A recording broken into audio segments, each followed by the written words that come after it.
Hello friends, आप सभी का ऑनलाइन स्टडी सीरीज में स्वागत है। तो फ्रेंड्स, आज के इस वीडियो में हम पॉलिटेक्निक एवं आईआरटी एंट्रेंस एग्जाम में आने वाली ग्लास ऑफ मोशन के बारे में बात करेंगे। तो फ्रेंड्स, आज का ये जो हमारा लेक्चर होने वाला है, लेक्चर नंबर 2 होने वाला है। तो अभी तक आपने लेक्चर नंबर 1 को नहीं देखा है तो प्लीज़ मेरे चैनल पर जाकर उसे देख सकते हैं, या उनका लिंक मैं आपको डिस्क्रिप्शन बॉक्स में दे दूंगा, आप वहाँ से भी देख सकते हैं। तो चलिए फ्रेंड्स, वीडियो स्टार्ट करते हैं। लेकिन वीडियो स्टार्ट करने से पहले फ्रेंड्स, यदि आप इस चैनल पर नए हैं तो प्लीज़ चैनल को सब्सक्राइब करके बेल आइकन प्रेस कर लीजिए, ताकि ऐसे ही रिलेटेड वीडियो का नोटिफिकेशन सबसे पहले आपको मिलता रहे।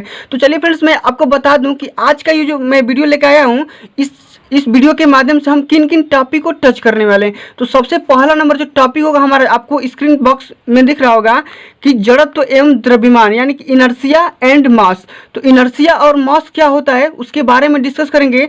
साथ ही साथ जानेंगे कि जड़त्व कितने प्रकार का होता है और उनके जो एग्जाम्पल होते हैं हमारे दैनिक जीवन में क्या क्या बन सकते हैं, हम सारे इस वीडियो के माध्यम से डिस्कस करेंगे। और साथ ही साथ फ्रेंड, हम डिस्कस करेंगे कि जो देख लीजिए हमारा जो सबसे मोस्ट इंपॉर्टेंट टॉपिक है, जो कि हर एग्जाम में आता ही आता है, कि न्यूटन के गति का नियम, यानी कि न्यूटन्स लॉ ऑफ मोशन क्या होता है, ये कितने प्रकार के होते हैं और इनके जो मैथमेटिकली फॉर्म जो होता है वो क्या क्या हो सकता है, हम सारे इस वीडियो के माध्यम से डिस्कस करेंगे। तो इस वीडियो को अंत तक देखते रहिए और इस वीडियो को देखने के लिए मेरे साथ बने रहिए, और अच्छा लगे तो प्लीज़ इसे लाइक कर दीजिएगा फ्रेंड्स, ठीक है। तो चलिए फ्रेंड्स, हम टॉपिक नंबर पहला को हम स्टार्ट करते हैं, यानी हमारा जो जड़त्व एवं द्रव्यमान यानी कि जो होता है हमारा इनर्शिया एंड मास क्या होता है उसके बारे में हम डिस्कस करते हैं, ठीक है फ्रेंड्स।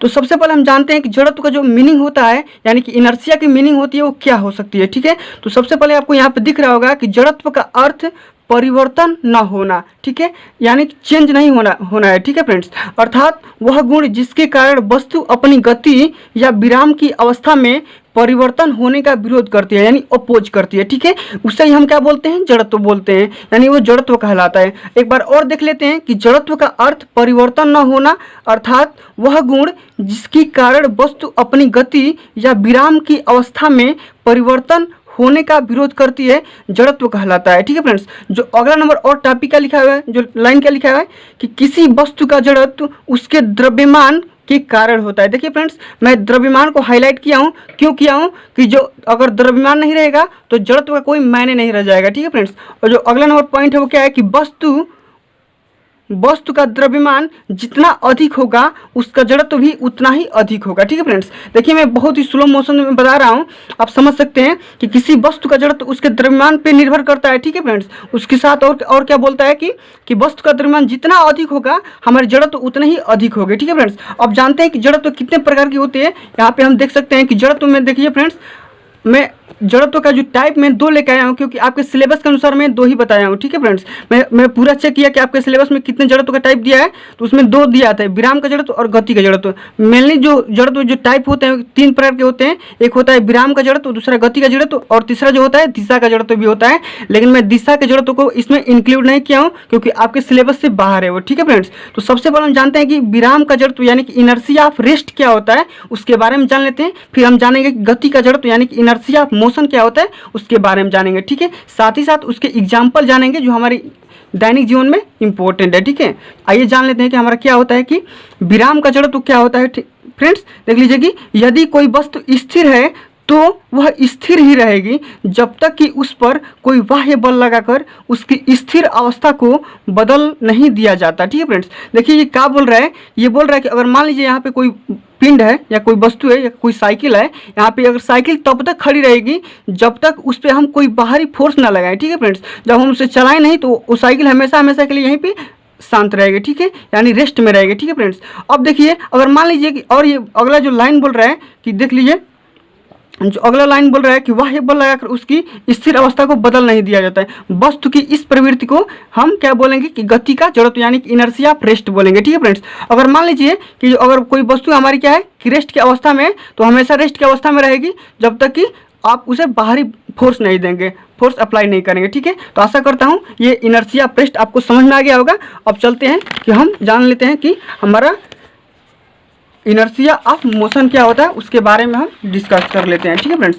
आइए हम जानते हैं कि हमारा देख लीजिए कि गति का जड़त्व यानी कि इनर्शिया ऑफ मोशन क्या होता है उसके बारे में हम जानते हैं, ठीक है फ्रेंड्स। तो देखिए कि यदि कोई वस्तु एक समान चाल से सीधी रेखा में चल रही है तो वह उस समय उस समय तक उसी दिशा में चलती रहेगी जब तक कि उस पर कोई बाह्य बल लगाकर उसकी दिशा की अवस्था में परिवर्तन न कर दिया जाए। ठीक है फ्रेंड्स, तो देखिए फ्रेंड्स, ये जो टॉपिक हमारा बोल रहे हैं वो क्या बोल रहे हैं, इसे मान लीजिए कोई वस्तु है, हमारी रेलगाड़ी है, ट्रेन है, बस है, ट्रक है, कुछ भी आप मान सकते हैं कि वो तब तक उसी दिशा में रहेगी, चाहे उसी गति के मोशन में रहेगी जब तक कि उस पर आप बाहरी फोर्स देकर उसे रुकने का प्रयास नहीं करेंगे। जैसे मान लीजिए फ्रेंड्स, आप ट्रेन में चढ़े होंगे, साइकिल चलाते होंगे, ठीक है, तो आप साइकिल जब चलाते हैं तो साइकिल जब एक बार मोशन पकड़ लेती है तो वो तब तक नहीं रुकेगी जब तक आप उस पर ब्रेक नहीं लगाएंगे। ठीक है फ्रेंड्स, तो आशा करता हूँ ये भी आपको क्वेश्चन मतलब कि टॉपिक समझ में आ गया होगा। तो एक बार और इसे रिवाइज कर लेते हैं कि क्या बोल रहा है, दिशा का जड़त्व यानी कि गति का जड़त्व क्या बोल रहा है, कि इनर्शिया ऑफ मोशन क्या बोल रहा है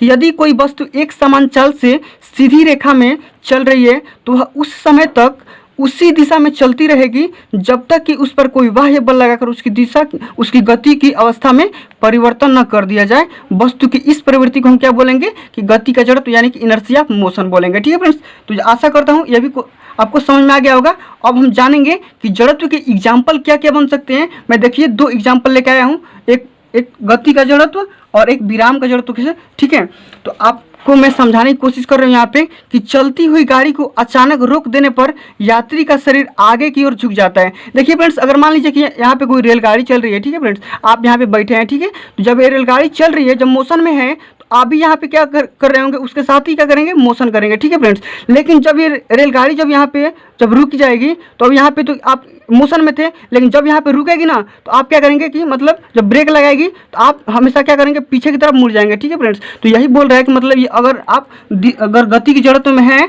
तो हमेशा क्या कर जाएंगे, आप पीछे की तरफ झुक जाएंगे। ठीक है फ्रेंड्स, तो यही इतना ही बोल रहा था। अब अगला नंबर एग्जाम्पल है मेरा, क्या बोल रहा है कि बस अथवा रेलगाड़ी के अचानक चलने पर उसमें खड़ा यात्री पीछे की ओर मुड़ जाता है। अब देखिए, ठीक है, अब देखिए मान लीजिए कि यहाँ पे कोई हमारी रेलगाड़ी है या बस ट्रक कुछ भी है, यहाँ पर रेस्ट की अवस्था में है। ठीक है, जब वो स्टार्ट करेगी फ्रेंड्स, जब वो चलना स्टार्ट करेगी तो आप तो यहाँ पे रेस्ट में थे, लेकिन जैसे ही वो मूव करेगी इधर की तरफ तो आप क्या करेंगे कि पीछे की तरफ मुड़ जाएंगे। ठीक है फ्रेंड्स, तो ये हमारा जो जड़त्व था। ठीक है फ्रेंड्स, अब देखिए एक बात और मैं बता दूं, जो मैं नोट लेकर आया हूँ, बहुत ही इंपॉर्टेंट नोट है, आप इसे बस देखते रहिए, और वीडियो पसंद है तो प्लीज़ वीडियो को लाइक कर दीजिए, साथ ही साथ फॉरवर्ड भी कर सकते हैं ताकि आपके साथ साथ अन्य दोस्तों को भी मतलब कि लाभ मिल सके। ठीक है फ्रेंड्स, तो हमारा नोट जो है क्या है कि भारी वस्तुओं का जड़त्व हल्की वस्तुओं की अपेक्षा अधिक होता है। ठीक है फ्रेंड्स, तो सबसे पहले मैं पहली वाली लाइन में बताया था जो जड़त्व है वो द्रव्यमान पर निर्भर करता है, यानी कि जिस वस्तु का, जिस पिंड का जितना भी बड़ा द्रव्यमान होगा उसकी जो रोकने की मतलब चलाने की क्षमता जो होगी उतनी ही अधिक होगी। ठीक है फ्रेंड्स, अच्छा मान लीजिए यहाँ पे एक फुटबॉल है, ठीक है, एक यहाँ पे फुटबॉल है, इसे किक मारना है, और यहाँ पे एक है हमारा जो मतलब लोहे का मतलब पिंड मान सकते हैं। ठीक है फ्रेंड्स, अब देखिए अगर इसको मूव करना है तो आपको इजीली मतलब बहुत कम फोर्स लगाने के लिए आवश्यकता होगी, लेकिन जब आप इसे मूव करने की कोशिश करेंगे तो इसमें हम क्या करेंगे कि ज़्यादा हमको फोर्स अप्लाई करने की आवश्यकता होगी। तो ये आपको यहाँ पे समझ में आ गया होगा कि जड़त्व तो हमारा किस पे डिपेंड कर रहा है, या हमारा मास पे डिपेंड कर रहा है। ठीक है फ्रेंड्स, आशा करता हूँ इतना समझ में आ गया होगा।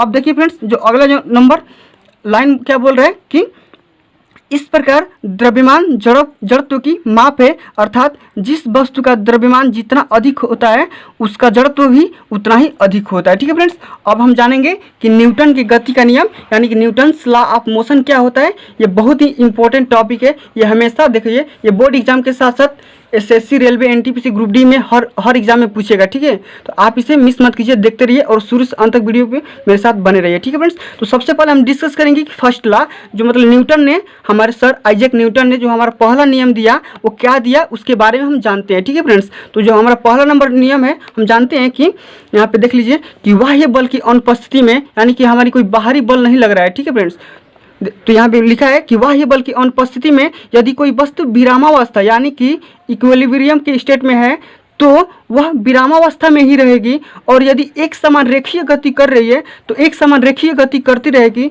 इसे गैलीलियो का जड़त्व का नियम भी कहते हैं। तो जड़त्व के नियम देखिए फ्रेंड्स, मैं जड़त्व में आपको बता चुका था कि अगर कोई वस्तु है, अगर मूवी के स्टेट में है, अगर मान लीजिए वो मोशन में है तो मोशन में ही रहेगी, अगर वो मतलब कि वो स्टेट में है, अगर स्टैटिक कंडीशन में है यानी कि अगर वो रुकी हुई है तो हमेशा रुकी ही रहेगी जब तक आप उसे बाहरी फोर्स अप्लाई नहीं करते हैं। ठीक है फ्रेंड्स, तो इसका हम मैथमेटिकली फॉर्म आपके सामने प्रस्तुत कर रहे हैं। आप यहाँ पे देख सकते हैं, यहाँ पे अगर मान लीजिए कोई वस्तु है उस पर हम फोर्स 0 लगा रहे हैं, यानी फोर्स नहीं लगा रहे हैं, तो उसकी जो वेलोसिटी हो क्या होगी, कांस्टेंट हो जाएगी। ठीक है, तो उसका एक्सेलरेशन भी क्या होगा, कांस्टेंट हो जाएगा, यानी बॉडी हमारी रुकी रहेगी, यानी मोशन में नहीं होगी। लेकिन अब वहीं पे हम बात करते हैं कि अगर मान लीजिए कि यहाँ पर कोई बॉडी है, अगर वो चल रही है, अगर चलने की कंडीशन में यानी टेंडेंसी में है, तो अगर मान लीजिए हम बाहरी फोर्स अगर नहीं भी लगाएं, तो अगर नहीं लगाएंगे तो चलती रहेगी, रुकेगी नहीं। ठीक है, तो उसका भी हमारे मतलब एक्सेलरेशन क्या हो जाएगा, यानी त्वरण क्या हो जाएगा, यहाँ पे 0 हो जाएगा। ठीक है, कांस्टेंट हो जाएगा। अब बात करते हैं कि न्यूटन ने जो हमारा दूसरा नियम दिया था वो क्या दिया था, उसके बारे में हम जानते हैं कि क्या है वो नियम और उसका मैथमेटिकली फॉर्म जो यानी कि गणितीय रूप है वो क्या है। तो गतिमान वस्तु की गति में उत्पन्न त्वरण वस्तु के द्रव्यमान के व्युत्क्रमानुपाती तथा वस्तु पर आरोपित बल के अनुक्रमानुपाती होता है। तो सबसे पहले फ्रेंड्स देखिए, मैं इसका मैथमेटिकली फॉर्म आपके सामने प्रस्तुत कर रहा हूँ, इसी के माध्यम से आपको पूरा समझ में आ जाएगा कि ये देख लीजिए, ये जो हमारे डेफिनेशन बोल रहा है कि गतिमान वस्तु की गति में उत्पन्न त्वरण, ये जो त्वरण है ये हमारे जो मास के क्या है, व्युत्क्रम के अनुपाती है। ठीक है, ये हमारा अगर मान लीजिए कि अगर ये त्वरण बढ़ेगा, अगर मान लीजिए कि मास अगर आप घटाएंगे तो हमारा त्वरण बढ़ने लगेगा, अगर त्वरण बढ़ाएंगे तो मास हमारा क्या होगा, घटने लगेगा। ठीक है, वैसे भी मास हमारा कंजर्व रहता है। ठीक है फ्रेंड्स, जान लीजिए। अब देखिए, वस्तु पर आरोपित बल के अनुक्रमानुपाती होता है। देखिए फ्रेंड्स, यहाँ पे देख लीजिए कि F जो होता है प्रोपोर्शनल होता है A के बराबर। ठीक है, यहाँ पे A के बराबर होता है। ठीक है, यही बोल रहा है कि अनुक्रमानुपाती होता है। अगर आप इसे मतलब प्रोपोर्शनल चिन्ह को हटाएंगे तो यहाँ पे M हमारा जो कांस्टेंट आ जाएगा। ठीक है फ्रेंड्स, तो हम जानते हैं कि जो त्वरण होता है हमारा कि चेंज इन वेलोसिटी होता है, rate of change in velocity होता है, यानी कि वेग परिवर्तन की दर को आप त्वरण बोलते हैं, मैं पढ़ा चुका था। ठीक है, अब यहाँ पे देखिए कि मैं त्वरण की जगह पे dv/dt लिख सकता हूँ। अब एक और फार्मूला आप जानते होंगे कि m/v, यानी कि हम जानते हैं कि जो संवेग होता है यानी मोमेंटम जो होता है हमारा द्रव्यमान इंटू वेग के बराबर होता है। तो मोमेंटम की यहाँ पे यानी dv है तो यहाँ पे dp लिख सकते हैं। ठीक है फ्रेंड्स, आप यहाँ पे अगली लाइन में यहाँ पे m/dv की जगह पे dp लिख सकते हैं। तो अब देखिए यहाँ पे हमारा जो न्यूटन ने गति का जो दूसरा नियम दिया था, यहाँ पे हमारा एक फोर्स का डेफिनेशन भी दिया था। ठीक है, तो यहीं से हमारा फोर्स का डेफिनेशन यानी बल किसे कहते हैं, यहीं से हमारा मिलता है। ठीक है फ्रेंड्स, आशा करता हूँ ये समझ में आ गया होगा। अब बात करेंगे हम किसके बारे में, कि अब हम बात करेंगे कि जो न्यूटन ने हमारा तीसरा जो नियम दिया था वो कौन सा नियम दिया था, उसके बारे में हम बात करेंगे। ठीक है फ्रेंड्स, तो न्यूटन का तीसरा नियम जानते हैं कि इसे हम क्रिया प्रतिक्रिया का नियम बोलते हैं, आप सुने भी होंगे। तो प्रत्येक क्रिया बल के समान तथा विपरीत दिशा में प्रतिक्रिया बल होता है। ठीक है फ्रेंड्स, जो हमारा तीसरा नियम यही बोलता है कि प्रत्येक क्रिया बल के समान तथा विपरीत दिशा में प्रतिक्रिया बल काम कर रहा है। जैसे मान लीजिए कि मैं यहाँ पे अगर मान लीजिए दीवार पे मैं कोशिश कर रहा हूँ मैं दीवार पे टकराने का, तो मैं जितना फोर्स अगर दीवार से टकराने में लगाऊंगा, दीवार भी उतना ही फोर्स आपको दूर हटाने में प्रयास करेगा। ठीक है फ्रेंड्स, इतना समझ आ रहा है। तो अब देखिए इसका मैथमेटिकली जो फॉर्म होता है वो क्या होता है कि F12 बराबर जो होता है माइनस में F21, यानी इसकी डायरेक्शन जब चेंज करेंगे तो यहाँ पे माइनस चिन्ह आ जाएगा। ठीक है फ्रेंड्स, अब जानते हैं इसके जो 3 इंपॉर्टेंट पॉइंट में लेकर आया हूँ आपके सामने, वो क्या क्या है आप देख सकते हैं कि क्रिया प्रतिक्रिया बल परस्पर विपरीत दिशा में अलग अलग वस्तुओं पर आरोपित होती है। ठीक है फ्रेंड्स, अब देखिए आप एक बॉडी पे, जैसे मान लीजिए आपको सामने ये पेन दिख रहा होगा, तो पेन अगर अकेले अगर चाहेगी कि क्रिया प्रतिक्रिया का नियम लगा दे, चाहे इस बॉडी पे इस पेन पे आप एक फोर्स लगा दें, तो ये इम्पॉसिबल है। फोर्स लगाने के लिए 2 बॉडी का होना कंपलसरी है।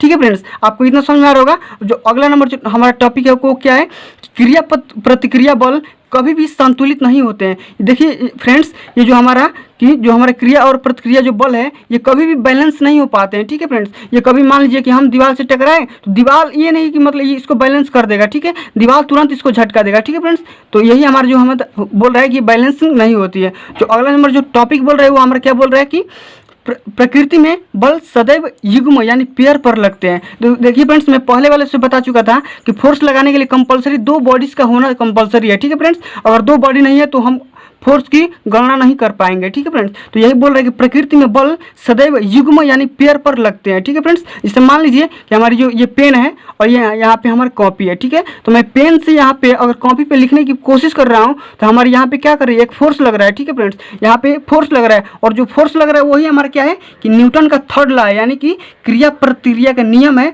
यानी इससे ही आप 3rd लॉ बोलेंगे। ठीक है, कि जितना आप यहाँ पे फोर्स अप्लाई करेंगे कि हमारा कॉपी भी उतना ही फोर्स अप्लाई करके इसको रोकने का प्रयास करेगा और ये फोर्स कभी बैलेंस नहीं हो सकते हैं। ठीक है फ्रेंड्स, तो आशा करता हूँ आज का ये जो वीडियो पसंद आया होगा। तो फ्रेंड्स आज के लिए बस इतना ही और मिलते हैं नेक्स्ट वीडियो में कि नेक्स्ट वीडियो में मैं अगला लेक्चर यानी इसका पार्ट नंबर 3 यानी कि थ्योरी का है पार्ट नंबर 3 बनाऊंगा यानी लेक्चर नंबर 3। उसके बाद पार्ट नंबर 4, 5वां में आपको इसके माध्यम से बनने वाले न्यूटन के लॉ पे जितने भी इंपॉर्टेंट न्यूमेरिकल बन सकते हैं हम सारे इस वीडियो के माध्यम से मतलब अगले आने वाले वीडियो के माध्यम से हम कराएंगे।